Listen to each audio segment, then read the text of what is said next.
اعوذ باللہ من الشیطان الرجیم بسم اللہ الرحمن الرحیم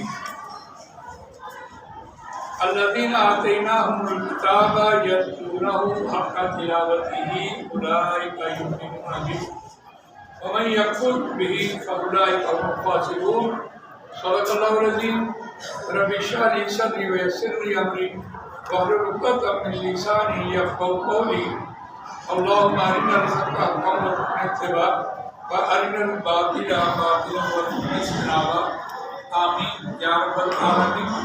یہ جو میں نے ابھی آپ کے سامنے پہلے پارے کی آیت پڑھی ہے، یہ کتاب کے سر وقت پر لکھی ہوئی ہے۔ وہ لوگ جن کو بھی ہم نے کتاب، وہ اس کتاب کی تلاوت کرتے ہیں جیسا کہ تلاوت کرنے کا حق ہے، وہی تو اس پر ایمان رکھتے ہیں، اور جو اس کا حق ادا نہیں کرتا وہ خسارے ہے۔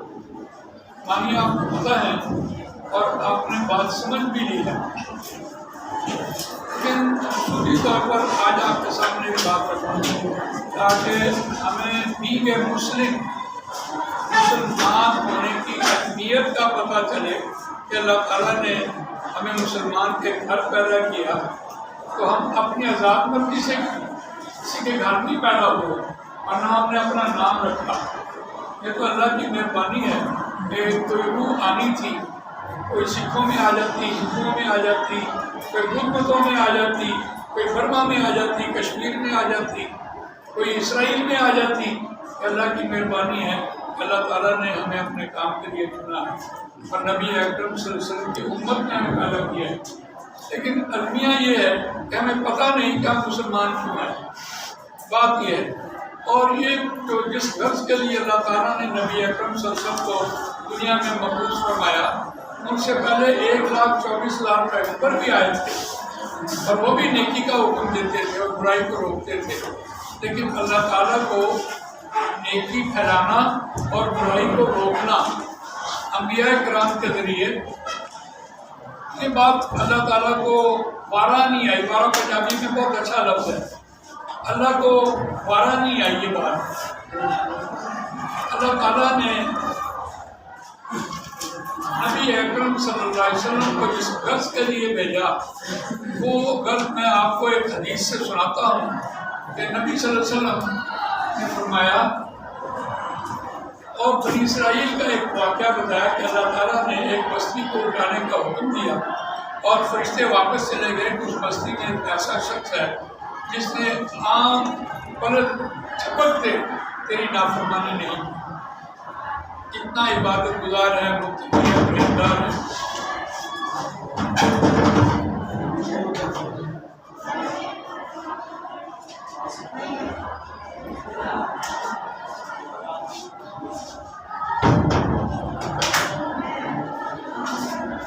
فرشتے واپس چلے گئے۔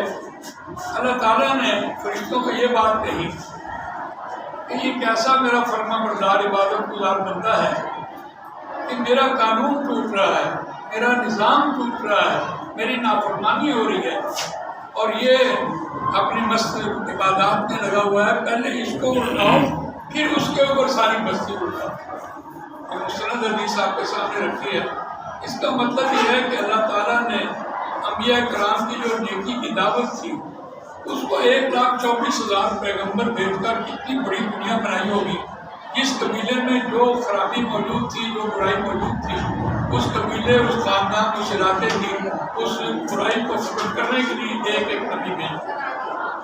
لیکن نبی اکرم صلی اللہ علیہ وسلم کو کافۃ للناس بنا کے بھیجا، اور نبی اکرم صلی اللہ علیہ وسلم کا فرض منصب یہ تھا کہ اس دنیا سے ظلم ختم ہو گیا، اور اس ظلم کو ختم کرنے کے لیے اللہ تعالیٰ نے نبی صلی اللہ علیہ وسلم کو بھیجا، اور نبی اکرم صلی اللہ علیہ وسلم نے اللہ کی مرضی کو زمین پہ نافذ کر کے اللہ کی مرضی پوری کی، نظام کو نافذ کیا۔ یہ تھا کمال رسول اللہ صلی اللہ علیہ وسلم۔ اسی طرح نبی اکرم صلی اللہ علیہ وسلم کی جو امت ہے وہ بھی ایسے ہی امت نہیں بنی، بلکہ حضرت ابراہیم علیہ السلام کی دعا تھی، ربنا وابعث فیہم رسولا منہم یتلو علیہم آیاتک ویعلمہم الکتاب والحکمہ ویزکیہم انک انت العزیز الحکیم۔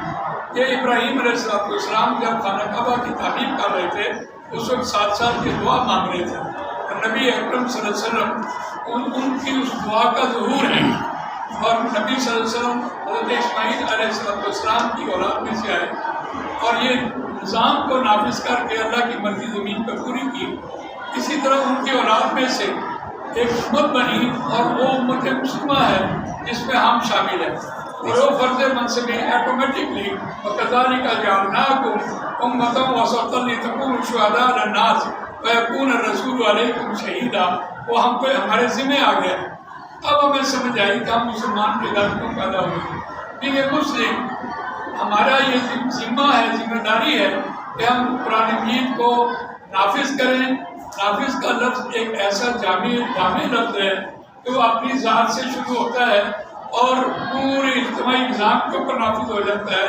یہ ذمہ داری اس امت کی تھی، اور اس امت کے لیے جو مارکیٹ بنی وہ عیسائی تھے، یہودی تھے، بدھ تھے، برہمن تھے، شودر تھے، وہ قومیں جتنی غیر مسلم ہیں مسلمانوں کے لیے وہ مارکیٹ ہے۔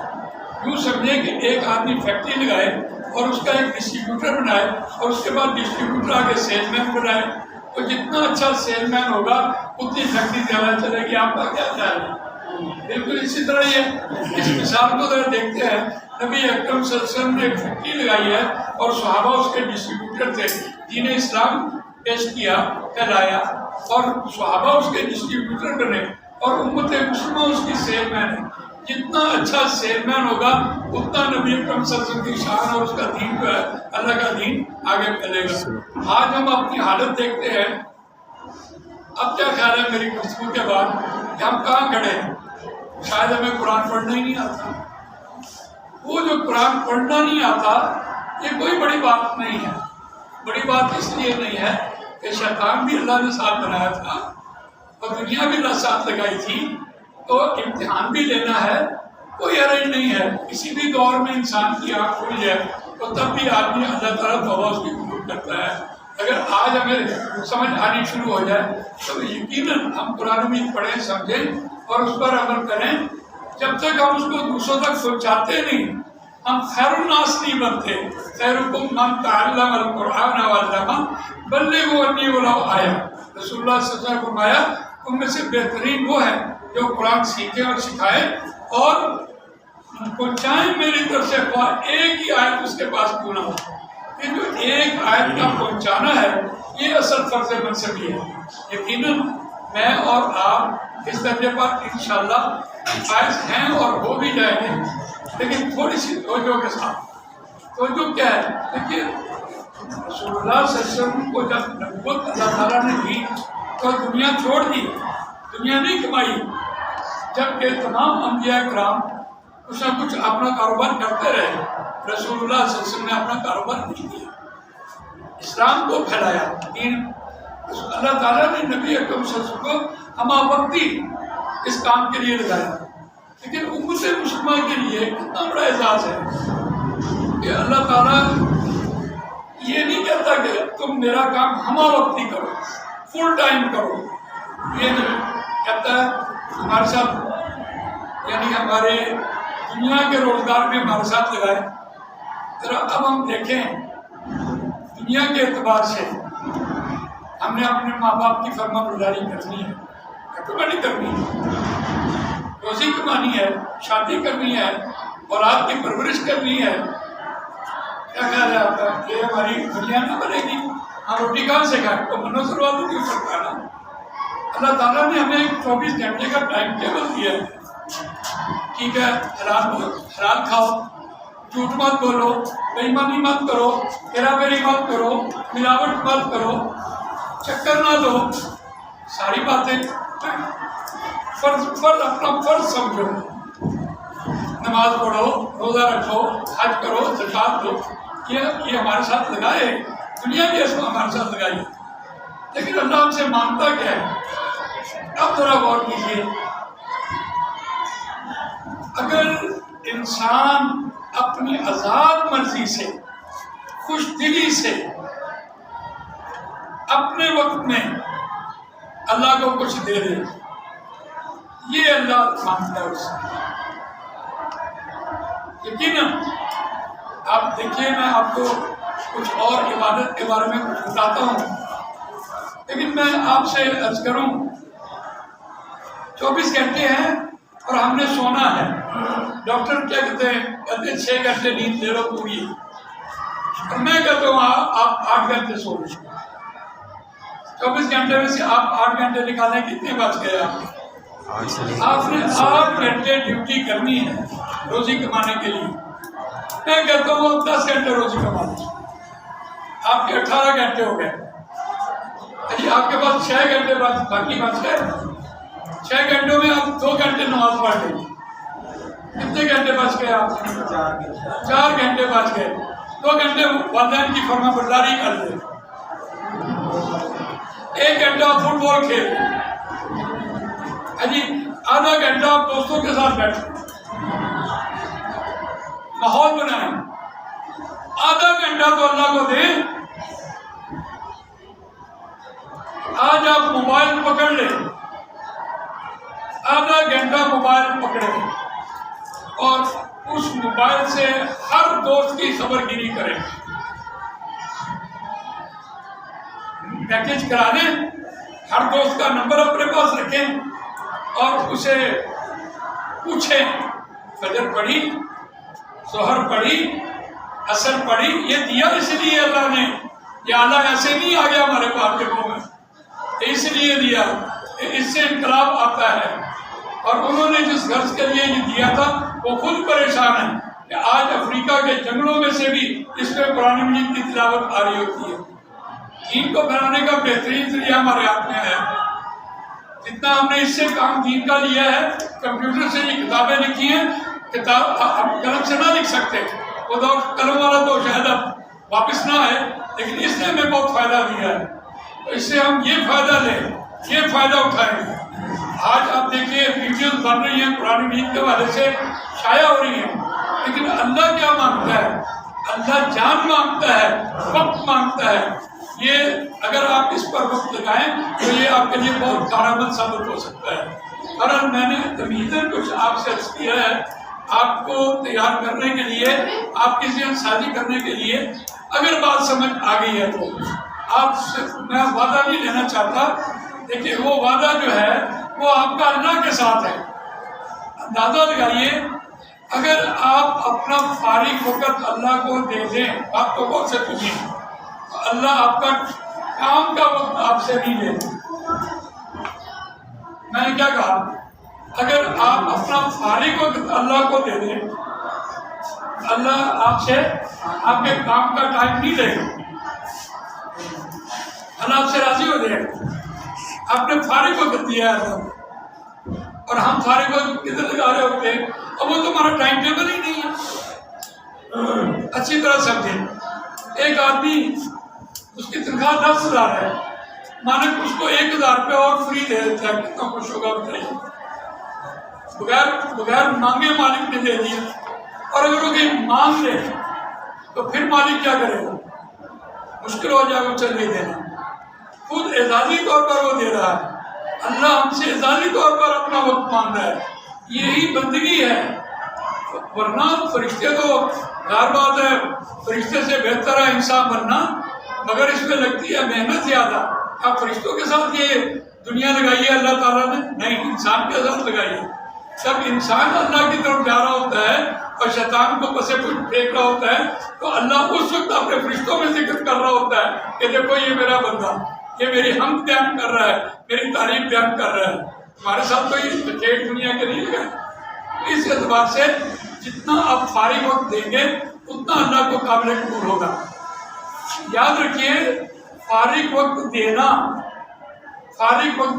آپ سے کام کا ٹائم نہیں دے گا، ورنہ اللہ تعالیٰ کام کا ٹائم دینا چاہے تو کسی کا عزیز ہاسپٹل میں بیٹھا ہو، اس کی ٹانگ ٹوٹی ہو تو اس کے بعد عزیز کیسے بیٹھے ہوتے ہیں بتائیے؟ وہ گاڑیوں میں جاتے ہیں، آفسوں میں جاتے ہیں، کام کے لیے جاتے ہیں، وہ تو چھٹی لے کر بیٹھے ہوتے ہیں۔ یہ ہوتا ہے اللہ تعالیٰ سے پناہ مانگنی چاہیے۔ اللہ تعالیٰ آپ سے فارغ وقت مانگتا ہے، فارغ آپ شیطان کو نہ دیں، رحمان کو دیں، پھر دیکھیے آپ کے لیے آسانیاں کتنی ہوتی ہیں۔ بات فالو کی ہے ہماری؟ اس اعتبار سے اس کو دیکھیں، اس اینگل سے دیکھیں، انشاءاللہ معاملہ آپ کا بہتر ہو جائے گا۔ اور اب تو ہمارے لیے اتنی سہولت ہے کہ ہم اپنی کلاس ٹائم میں قرآن پڑھ رہے ہیں۔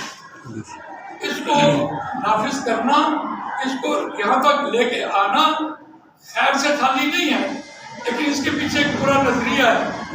نبی اکرم صلی اللہ علیہ وسلم کے دور میں اللہ تعالیٰ نے نبی صلی اللہ علیہ وسلم سے حق اور باطل کی تمیز کروا دی۔ ان الذین کفروا سواء علیہم انذرتہم ام لم تنذرہم لا یؤمنون۔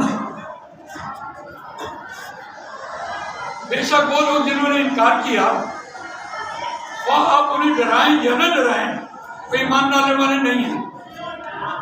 میں محاورے کو آپ کے سامنے رکھوں، آپ کسی کو ایک بار کہیں، 2 بار کہیں، 3 بار کہیں، 4 بار کہیں، 5 بار کہیں، 20 بار کہیں، تو آپ کیا کہتے ہیں؟ یار ان کے اندر کی فائدہ؟ جی انہیں تو مننی نہیں، اس نے سنی کر دی، ان کو وہی نہ سمجھ آئیے بات نہیں۔ نبی اکرم صلی اللہ علیہ وسلم نے ابو جہل کا دروازہ اس وقت کھٹکھٹایا جب شدید بارش ہو رہی تھی، اور اس کی اہلیہ نے یہ کہا کہ آج جو سائل ہے اس کی بات مان لینا۔ جب دیکھا تو نبی اکرم صلی اللہ علیہ وسلم نے دعوت رکھی اور برا بھلا کہہ کے اندر چلا گیا۔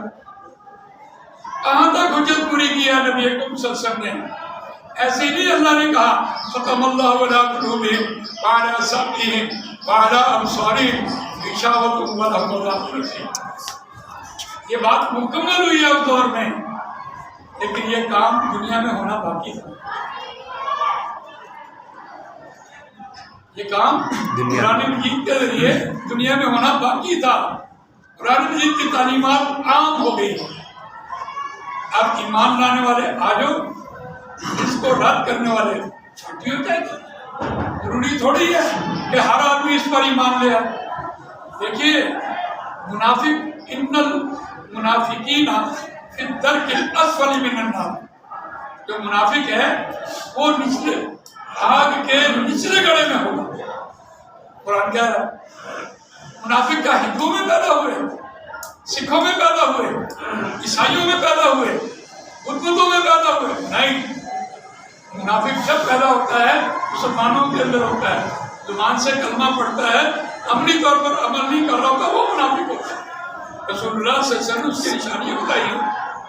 جب بولے جھوٹ بولے، جب وعدہ کرے وعدہ خلافی کرے، جب امانت رکھوائی ہے خیانت کرے، اور ذرا بات ہو جائے تو گالی نکالے، آپ ایسے باہر ہو جائے، قسمیں اٹھانی شروع کر دیں۔ یہ منافقین کی نشانیاں بتائی ہیں۔ آج اس دنیا میں منافق مسلمان ہی ہوگا، لیکن آخرت میں منافق کافروں کے ساتھ ہوگا۔ اسی لیے قرآن مجید بھیجا گیا، قرآن کی تعلیمات کو عام کیا۔ یہ فرقان ہے اور یہ نبی اکرم صلی اللہ علیہ وسلم کی سیرت ہے۔ اب یہ جدا کرے گی ہمارے معاشرے میں، جس نے آنا اپنی سوابدید سے آئے گا، جس نے نہیں آنا چاہے موج کرے، کسی کو زبردستی نہیں ہے۔ لا اکراہ فی الدین قد تبین الرشد من الغی۔ ہم اس آیت کو بھی غلط کوٹ کر رہے ہوتے ہیں۔ اس کا مطلب ہے جس نے اسلام کا ضابطہ اختیار کیا، کلمہ پڑھا ہے، اسے نماز ضرور پڑھنی ہے۔ اس کے یہ معنی ہو رہے ہوتے ہیں۔ بہرحال ہم نے تو بہت کچھ کیا۔ تو دیکھیے ہم جب تک جہاں تک ہم نیشن کی طرف آئے وہ بھی میں نے آپ کو خوب پڑھا ہے، اور آج میں آپ کے لیے لے کے آیا ہوں اس بارے، اور آپ اس کو دیکھیں گے اور اس میں سے مرکبہ جاری نکالیں گے اور مرکبہ اضافی نکالیں گے۔ اور طریقہ میں بتاتا ہوں، کیونکہ ہم نے 3 حالتیں پڑھی ہیں، فاعلی، مفعولی، اضافی۔ اعراب کسے کہتے ہیں؟ اعراب کسی بھی لفظ کے آخری حرف پر جو حرکت ہوتی ہے اس کا اعراب کہلاتا ہے۔ اعراب سے ہم کیا فائدہ اٹھاتے ہیں؟ ہاتھ اٹھا کے بتائیے گا، ایسے نہ بولیے، ہاتھ اٹھا کے بتائیے گا کہ اعراب سے ہم کیا فائدہ اٹھاتے ہیں۔ آپ ادھر آ کے ان کی ویڈیو میں اعراب سے ہم کیا فائدہ اٹھاتے ہیں؟ ہاں بچہ، اعراب سے ہم کیا فائدہ اٹھاتے ہیں؟ حالتیں پہچانتے ہیں۔ حالتیں کتنی ہوتی ہیں شاباش؟ کتنی ہوتی ہے؟ ہاں، حالتیں کتنی ہوتی ہیں؟ حالتیں 3 ہوتی ہیں۔ کون کون سی حالتیں ہوتی ہیں؟ کون کون سی حالتیں ہوتی ہیں؟ فاعلی، مفعولی، اضافی۔ یہ کتنا آسان بیٹھیے۔ یہ جو ہم نے حالتیں پہچانی ہیں، یقینی بات ہے یہ روزمرہ زندگی کام کرنے والا جس پہ کام واقع ہوتا ہے اور اضافی ایک قسم کا دوسرے قسم سے تعلق ہوتا ہے۔ ہم نے اضافی حالت تک آپ کو پڑھایا۔ فاعلی کا اعراب دو پیشے ایک پیش ہوتا ہے، مفعولی کا اعراب دو زبریں ایک زبر ہوتا ہے، اور اضافی کا اعراب دو زیریں یا ایک زیر ہوتا ہے۔ اب ہماری پڑھائی جو ہے وہ اسم کے استعمال تک چلی گئی۔ اسم کے استعمال کو ہم نے ایک نام دیا ہے، اسے ہم مرکب کہتے ہیں۔ دو یا دو سے زیادہ الفاظ کے ملنے سے مرکب بنتا ہے۔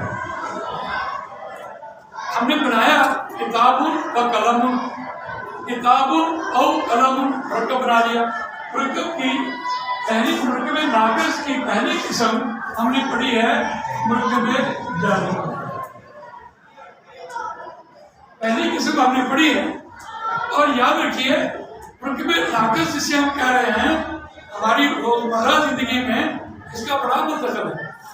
آپ کی ملٹی نیشنل کمپنیز جتنی ہیں انہوں نے جو ایڈورٹائز کی ہوتی ہے ساری بات تو ضروری ہوتی ہے، اور جملے تھوڑے لکھے ہوتے ہیں تاکہ ہر آدمی اس کو پڑھے اور اپنے تئیں اس کا مطلب لے لیں۔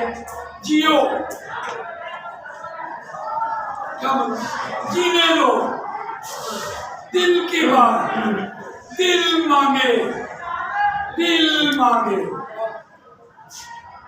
اور کیا لکھا ہوا ہے؟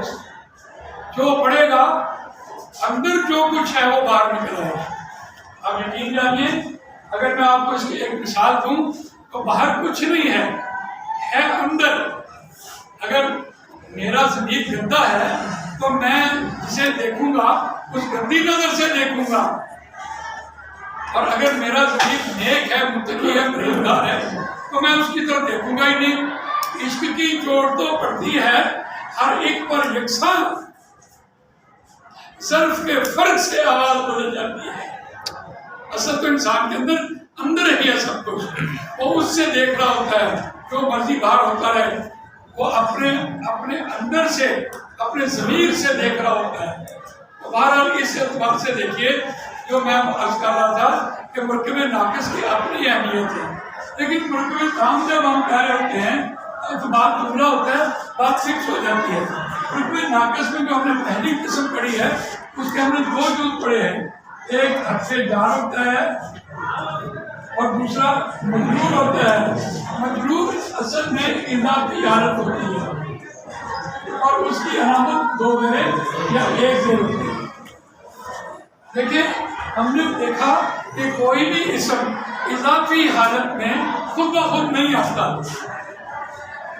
کس وجہ سے آ رہا ہوتا بھائی؟ حالت کوئی اسم اضافی حالت میں کس وجہ سے آ رہا ہوتا ہے؟ اس کے ساتھ آپ بتا سکتے ہیں، آپ بتا کر جائیں، آپ ادھر آ کے ان کی تصویر سے بتا دیں کس وجہ سے آ رہا ہوتا ہے کوئی اسم اضافی حالت میں، کس وجہ سے آ رہا ہوتا ہے؟ اس کے ساتھ حرف جار۔ شاباش، بہت اچھا جواب ہے۔ دیکھیے جیسے انگریزی میں پریپوزیشنز ہیں اسی طرح عربی میں حرف جار ہے۔ کتنے حرف جار 17 ہوتے ہیں لیکن عام طور پر مشہور 11 ہوتے ہیں۔ کسی اسم کو ہم مرکب جاری پہچاننے کے لیے کیا طریقہ اختیار کریں؟ بہت آسان۔ ہم نے اسم کو پہچانا ہے نکرہ اور معرفہ کے حوالے سے۔ اسم یا نکرہ ہوتا ہے یا معرفہ ہوتا ہے۔ نکرہ کی پہچان تنوین ہوتی ہے، دو پیشے ہو جائیں، دو زبریں ہو جائیں، دو زیریں ہو جائیں، یا اس کے شروع میں مثال کے طور پر کتاب آپ لکھیے، یہ نکرہ کی بات ہے۔ آپ سوالے لکھیے، یہ نکرہ کی بات ہے۔ آپ الکتاب بنائیے، یہ معرفہ کی بات ہے۔ یہ السوال بنائیے، یہ معرفہ کی بات ہے۔ تمہارے پاس دو پہچانے پورے قرآن مجید میں کسی اسم کو پہچاننے کے لیے۔ میں نے کیا بات کی آپ سے؟ ہمارے پاس دو پہچانے ہیں۔ کیا پہچان ہے؟ کسی بھی اسم کو پہچاننے کے لیے ابتدائی طور پر دو پہچانے ہیں۔ اوکے، بات سمجھ آئی؟ جزاک اللہ۔ اب ہم دیکھتے ہیں کہ مرکب جاری پہچاننے کے لیے ہم کسی بھی اسم کو دیکھیں گے۔ مثال کے طور پر ہمارے پاس یہ لکھا ہوا ہو الکافرین، تو ہم اس گراف سے الکافرین ہم اس گراف سے اس کا نام نکال سکتے ہیں، اور گراف بھی ہمارے پاس موجود ہے. ہم اس گراف سے آپ کو دکھاتے ہیں کہ ہمارے لیے نام نکالنا کتنا آسان ہے. نام نکالنا ہمارے لیے کوئی مشکل نہیں رہا.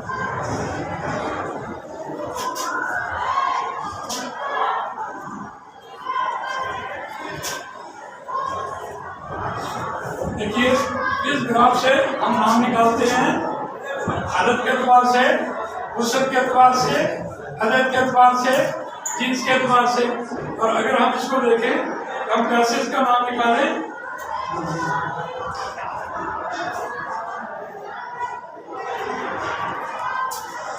دیکھیے حالت کے اعتبار سے یہ مفعولی ہے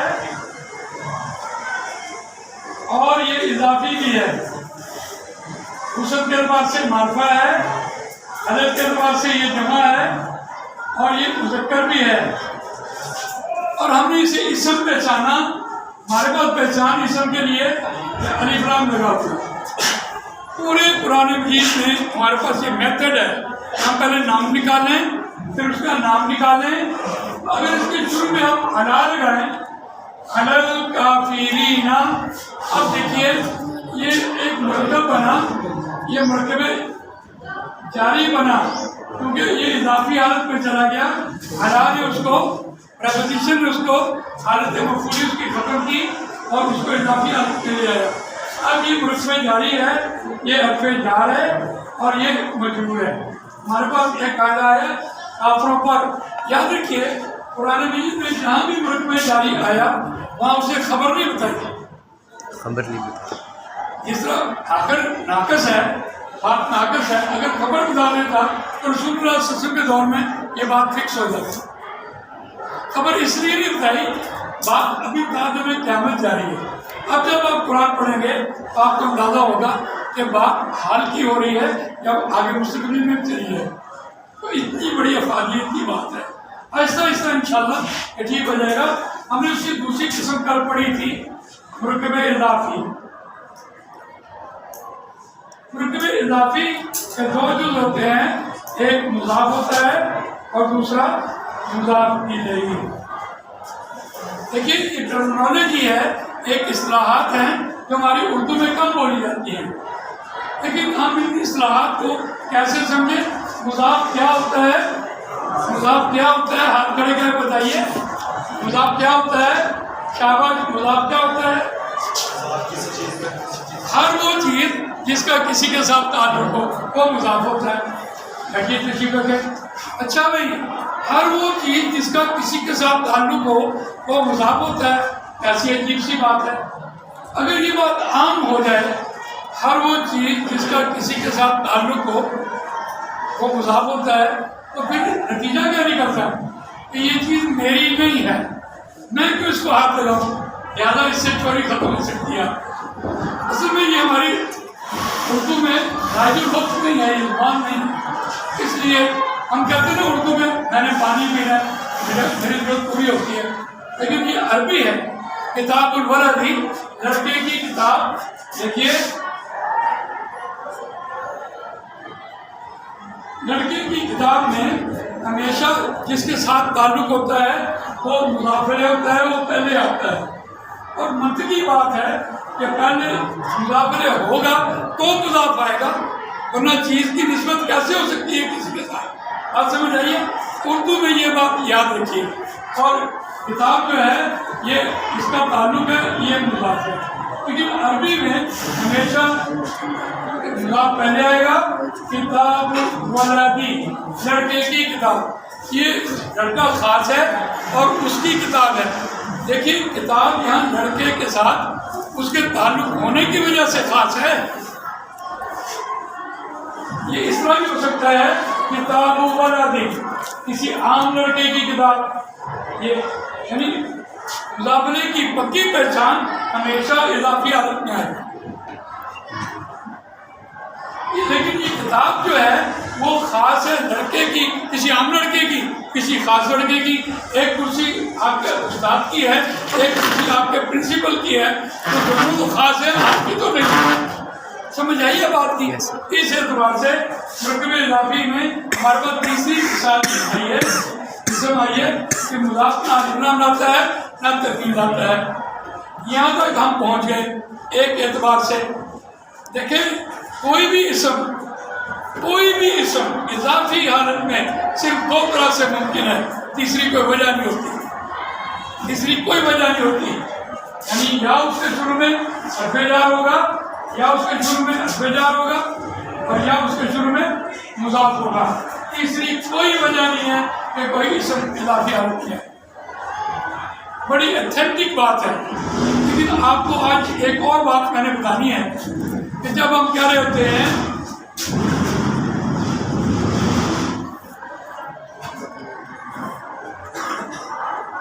یہ کیا ہوا، بدلے کے دن کا مالک. ہم سورہ فاتحہ پڑھ رہے ہوتے ہیں الحمدللہ رب العالمین الرحمن الرحیم مالک یوم الدین. سارے لوگ یہی کلمہ کر رہے تھے بدلے کے دن کا مالک. تو دیکھیے اس میں یہ جملہ پورا تو نہیں ہے، یہ تو بات ضروری ہے، لیکن یہاں دیکھیے بدلے کے دن کا مالک، یہ دن کا تعلق بدلے سے بھی ہے، دن کا تعلق مالک سے بھی ہے. اب یہ ایک مرکب اضافی ہے، اس کو ہم کہہ سکتے ہیں، اس میں دو مرکبات ہیں، اس کو ہم کہہ سکتے ہیں ملٹی یا کمپاؤنڈ مرکب اضافی کہہ سکتے ہیں. اس کا انالیسس تو کریں، بہت آسان بات ہے.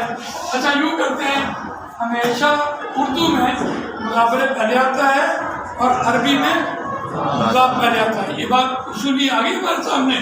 اچھا اس میں اگر دیکھیں تو بدلہ مضاف پہلے ہوگا، پھر مضاف کون سا ہوگا؟ مالک.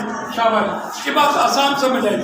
اگر یہ مضاف پہلے آئے گا تو اس میں جو ایک ہے ہم اس کو دیکھتے ہیں دن کا مالک.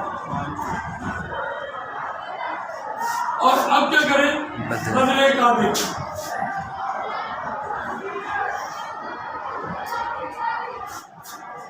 ہم نے انالیسس کیا، علیحدہ کیا. اب آسان ہو گیا ہمارے لیے. دیکھیے اس کو ترجمہ کیجیے. مالک الیوم، اور آگے ترجمہ کرتے ہیں یوم الدین. آسان لگا؟ اس کو سمجھ کیجئے، دو مرتبہ یوم آ گیا، یعنی یوم مضاف بھی ہے اور مضاف الیہ بھی ہے. مضاف کی پہچان ہمارے سامنے ہے، نہ الف لام نہ تنوین، ٹھیک ہے. اور مضاف الیہ کی پکی پہچان ہمیشہ زیر لے کے آئے گا. تو سمجھ آ رہی ہے کہ یہ جو یہاں تو ہمیں سمجھ آ رہی ہے کہ یہ یوم جو ہے یہ الف لام نہیں ہے، تنوین نہیں ہے، یہ مضاف تو ہے.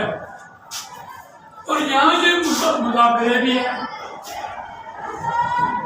اب یوں کریں کہ اگر ہم اس یوم کے نیچے زیر دے دیں تو یہ شرط ہماری پوری کر رہا ہے، یوم الدین شرط پوری کر رہا ہے. اوپر سے یہ مضاف بھی ہے، نیچے سے یہ مضاف الیہ ہے. تو اس کو پھر ختم کر دیتے ہیں. ہم کہیں گے مالک یوم الدین. اوکے، بات سمجھ آئی؟ آسان سمجھ آیا؟ یوم الدین. لیکن ہم نے اسم کو پہچانا، اس کی زیر دیکھی اور پھر دیکھا پیچھے مضاف ہے. پھر ہم نے یہ زیر دیکھی، پھر دیکھا اس کے پیچھے مضاف ہے. بدلے کے دن کا مالک ترجمہ ہو گیا. لیکن ایک اور دلچسپ بات ہے، ہم یہ کہتے ہیں کہ ہمیشہ مضاف الیہ اردو میں پہلے آتا ہے اور مضاف بعد میں آتا ہے اردو میں. تو یہ بدلے کے دن کا مالک اردو میں پہلے آنے سے کیا مراد ہے؟ یہ ہے قیامت کا دن. اردو میں بدلہ مضاف الیہ ہونے کے حوالے سے پہلے لے کے آیا قرآن، تو کیا مراد ہے؟ بدلے کے دن، قیامت کا دن. دیکھیے عربی میں تو مالک یوم الدین آپ کے نیچے زیر پیچھے للہ کی وجہ سے آ رہی ہے. لیکن دیکھیے مضاف الیہ، لیکن اردو میں ترجمہ کریں گے تو بدلے کے دن کا مالک تو ہم کہتے ہیں کہ ہمیشہ اردو میں مضافر پہلے ہوتا ہے. بھائی پہلے مضافر ہوتا ہے تو مضاف آتا ہے نا. تو یہاں بدلہ آنے سے کیا مراد ہے پہلے لے آئے؟ بہت گہری بات ہے اگر سمجھ آ جائے تو. اس دنیا میں نیکی کا بدلہ نیکی نہیں ملتی،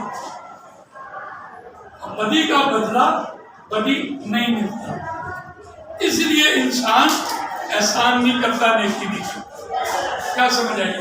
میری بات کو کون دہرائے گا؟ آپ دہرائیے.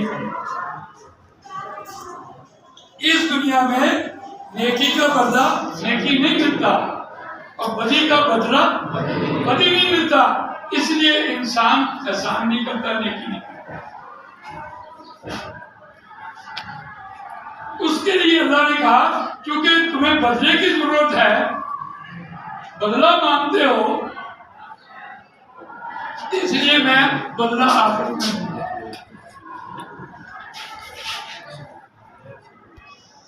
کیا سمجھ آئی؟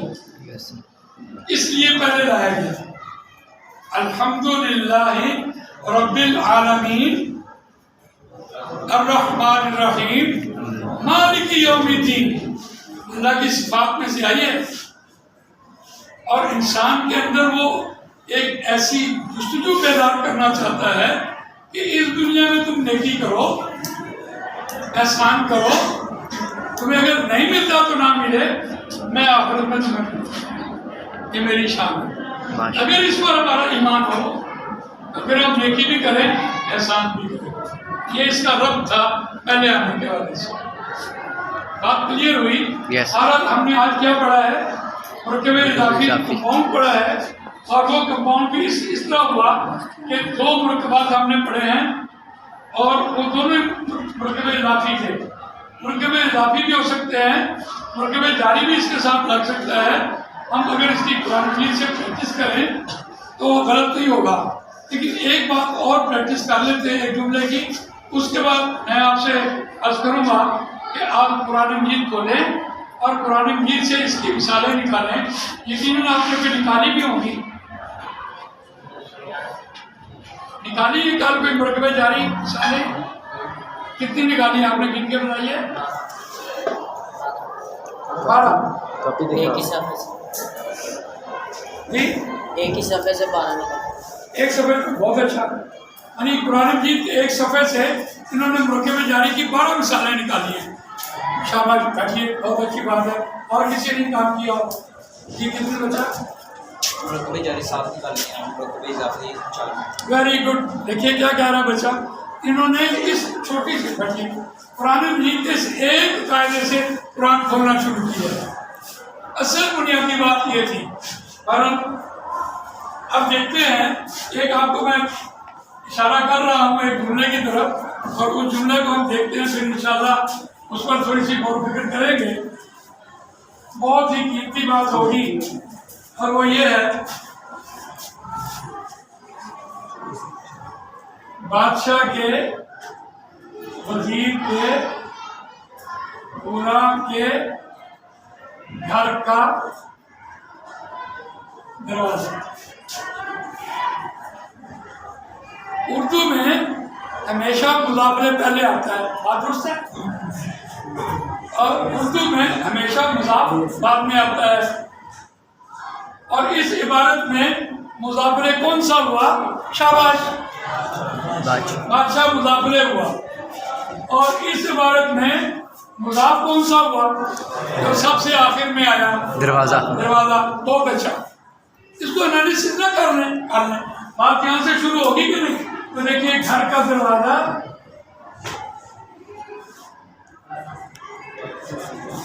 اب کیا کریں؟ غلام کا گھر، اور اب کیا کریں؟ بادشاہ وزیر کا غلام، اور اب کیا کریں؟ جی بادشاہ کا وزیر. اب انالیسس بھی کر لیا، بہت آسان. تھوڑی سی ویکیبلری کی ضرورت ہے. گھر گھر بئی اور دروازہ باب. کیا کریں گے؟ باب البیتی، باب البیتی. غلام کا گھر بیت الغلامی.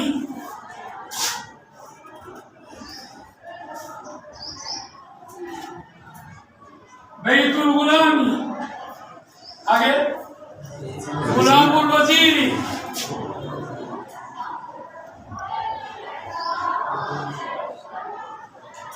غلام الوزیری. آگے وزیر کا وزیر الملکی. دیکھا ہے آپ نے؟ مضافرے کی پکی پہچان سے، مضافرے کی پکی پہچان سے، مضافرے کی پکی پہچان سے، مضافرے کی پکی پہچان. مضاف کی پہچان نہ الف لام نہ تنوین، نہ الف لام نہ تنوین، نہ الف لام نہ تنوین. اوکے، بات سمجھ آئی؟ یس. اب 2 مرتبہ بیت آیا، 2 مرتبہ غلام آیا، 2 مرتبہ وزیر آیا. کیا عبارت بنے گی ہماری؟ شاباش. کیا عبارت بنے گی ہماری؟ کیا عبارت بنے گی؟ ہم اس کو 1 مرتبہ کریں، ہم اس کو 1 مرتبہ کریں، ہم اس کو 1 مرتبہ کریں. باب البیت وزیر بابو، شاباش. باب البیت بابو بیتی، بیتی غلام غلامی وزیر وزیری وزیری الملکی. پوری عبارت میں ہم نے الف لام پہچانا اسم، اور اسم پہچاننے کے بعد اس کی اضافی حالت دیکھی. اضافی حالت کیوں آتی ہے؟ یا حرف جر یا مضاف. ہم نے دیکھا یہ مضاف ہے، اور یہ زیر دیکھی مضاف ہے. ہم نے یہ دیکھا یہ مضاف ہے، یہ زیر دیکھی ہم نے یہ دیکھا یہ مضاف ہے، یہ زیر دیکھی یہ دیکھا یہ مضاف. بات سمجھ آئی ہے؟ بہرحال یہ ہے طریقہ. ہم نے قرآن مجید میں آخری بات آپ سے عرض کروں، مرکب اضافی ڈھونڈنا ہو تو ہمارے پاس ایک قاعدہ ہے. ہم اسم پہچانیں گے نمبر 1، اور اس کی پہچاننے کے لیے ہم دیکھیں گے یہ نکرہ ہے یا یہ معرفہ ہے. نمبر 1. دوسری بات ہم یہ دیکھیں گے اس کی اضافی حالت یعنی زیر والی حالت یہ دیکھیں گے. اور تیسری بات ہم یہ دیکھیں گے کہ کسی بھی اسم کی اضافی حالت کب آتی ہے. اب یہ بات آپ جواب دیں گے، ہاتھ کھڑا کر کے بتائیے. کسی بھی اسم کی اضافی حالت کب آتی ہے؟ کسی بھی اسم کی اضافی حالت کب آتی ہے؟ کب آتی ہے؟ اس کے شروع میں حرف جا رہا ہے. ایک. دوسری بات وہ تو آئے گی، شاباش. دوسری بات مضاف آئے. کوئی بھی اسم اضافی حالت میں صرف 2 طرح ممکن ہے، تیسری کوئی وجہ نہیں ہے. ہم نے فاعلی مفعولی اضافی میں آپ کو یہ چیز پینڈنگ کی تھی اور یہ نہیں پڑھائی تھی. ہم آپ کو فاعلی مفعولی اضافی جو ہے وہ 3 حالتیں ہوتی ہیں، اس میں اضافی حالت ہم نے پینڈنگ کی تھی، اور آج ہم نے اس کو مکمل کیا ہے کہ کسی بھی اسم کی اضافی حالت کب ہوتی ہے؟ اب بتائیے. نظام کے بعد مضاف ہو یا حرف جر، کسی کوئی وجہ نہیں ہوتی. ہم مرکب جاری اور مرکب اضافی اسے پہچانتے ہیں. جزاک اللہ خیر. سبحانک اللہم و بحمدک، نشہد ان لا الہ الا انت، نستغفرک و نتوب الیک.